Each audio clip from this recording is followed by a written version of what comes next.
Jadi ini juga kan ada juga yang mengatakan ini kan ada kayu. Ini Iya. apa sih Mas ini? Itu tanduk kerbau. Nah, ini nih. Kata orang-orang yang dalam tanda kutip dia belum tahu ya. Ilmu-ilmunya. Wah, itu kan pakai tanduk kerbau, pakai inilah, pakai itu. Itu kenapa harus pakai tanduk kerbau? Ya. Pasti kan ya mengaitkan dengan hal-hal syirik lah, Iya. seperti itu kan. Musyrik itu, haram itu katanya begitu kan. Nah, kita klarifikasi ya, konfirmasi. Maksudnya apa Mas pakai kerbau, Mas? Ya kalau pakai tanduk kerbau yang pertama ini adalah tanduk yang dari dibandingkan tanduk yang lain itu lebih kuat. Oke. Lebih kuat dan jumlahnya ya tidak termasuk hewan langka kan. Ya. Mau pakai Banyak. gading misalkan ya monggo, gading gajah lah, tapi harganya Jangan. apa itu bisa atau tidak dipakai lah, ini lebih lentur toh ini. Nah, dibanding tanduk sapi ya kan. Yang kedua adalah alasan estetik. Sebenarnya pakai kayu pun bisa. Ini pakai kayu. Ini pakai kayu. Karena ini jenengan sebagai orang awam kan bisa memikirkan ini sama digapit ini tangkainya ini sama tetangkainya ini lebih indah mana? Oh, ini dong, kerbau. Iya, itu salah satu alasannya, salah satu keindahan karena ini juga karya seni. Yes. Bagi. Artinya ini balik lagi, ini hukumnya tidak sampai pada haram. Ini hanya teknis saja. Betul. Artinya gini, kan banyak orang yang mengatakan juga kan ini wah ini wayang itu haram, nggak ada tuh wali songo. Banyak tuh mengatakan. Iya. Nah, di sini kita udah konfirmasi ya bahwa ini adalah sebuah karya seni yang mubah ya. Mubah. Jadi hukumnya itu tidak sampai haram. Ya, kalau bitah memang ini bitah. Ya, Rasul nggak ada. Iya. Ya kan? Bitah itu kan sesuatu hal yang baru. Motor juga bitah gitu kan. Tapi ini unsur keagamanya itu hanya sebagai alat aja ya. Iya. Alat untuk dakwah. Iya. Kemudian Rasul juga nggak belangkonan seperti ini ya. Iya. Dakwah. Karena kan orang banyak begitu sekarang, Mas. Masya Allah. Nah, kalau Mas Edi, harapannya gimana Mas terkait dengan dunia perdalangan ke depannya gimana? Ya ke depannya kalau dunia perdalangan itu sekarang ini kan unsur tuntunan tadi, pengajaran tadi kan semakin sedikit yang diporsikan. Ya harapannya tidak hanya mengejar popularitas tapi unsur tuntunan ini juga ditambah porsinya. Jadi dalang itu bukan hanya seorang penghibur, tapi juga itu tadi menjadi guru dan penuntun untuk para krunya, wiyoga, presiden dan lain sebagainya serta penonton. Nah, jadi yang didapatkan para penonton itu bukan hanya hiburan tapi juga pengajaran.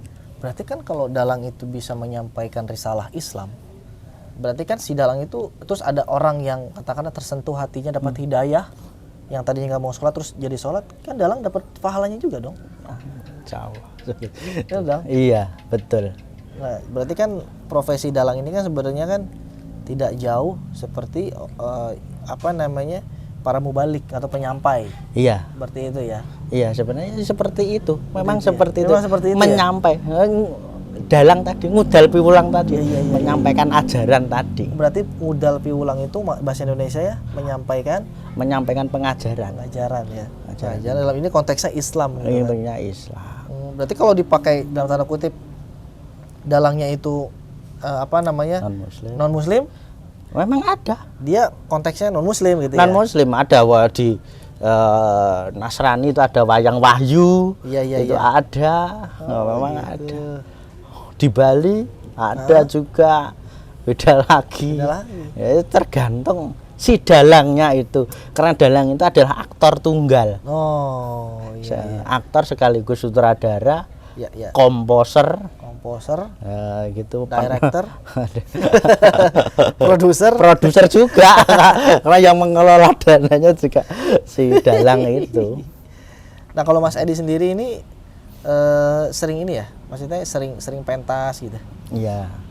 Nek sering yo enggak Mas, tapi ya alhamdulillah kalau gitu ya. Setahun ya ada 5 sampai 10 kali tuh. Karena saya baru dapat konfirmasi sekarang nih Mas dari Mas Edi terkait dengan ambigu saya terkait dengan wayang ini. Saya pikir wayang itu hanya tradisi saja tanpa ada unsur dakwahnya. Saya pikir gini, wayang itu nggak otomatis dakwah, ternyata otomatis dakwah berarti ya. Iya, otomatis dakwah. Karena apa? Apa yang kita sampaikan, kita pertontonkan itu mengajarkan kebaikan. Yes. Karena di wayang itu nanti tetap kejahatan itu tidak akan menang oleh kebaikan, seperti Selalu itu. kalah kejahatan ya. Selalu kalah. Awalnya doang mungkin terlihat menang ya. Iya, seperti itu. Di akhirnya selalu kalah dia ya. Selalu kalah. Masya Allah Mas Edi, Mas Edi. Mas, saya juga pernah dengar gini Mas, bahwa dalang itu sebenarnya kan sebagai, kalau di masyarakat ya, itu juga bisa sebagai tempat bernaung. Iya. Apa benar gitu Mas? Iya, karena dalang itu pada waktu saya belajar dulu, dalang itu harus punya sifat yang pertama gendeng. Apa tuh? Gendeng itu atap rumah. Oh. Yang siap, nah ini kayak gendeng Iya, itu. iya. Nih yang menaungi baik satu rombongan bahkan di masyarakat. Nah, itu gendeng lah, kita harus tetulung.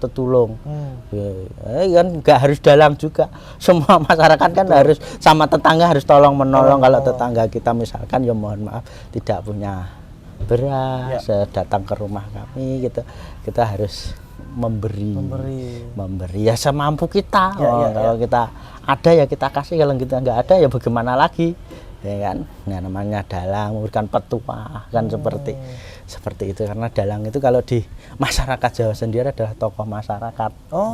Seperti itu. Gendeng katanya pengalaman. Seharusnya seperti itu ya. Iya, gendeng.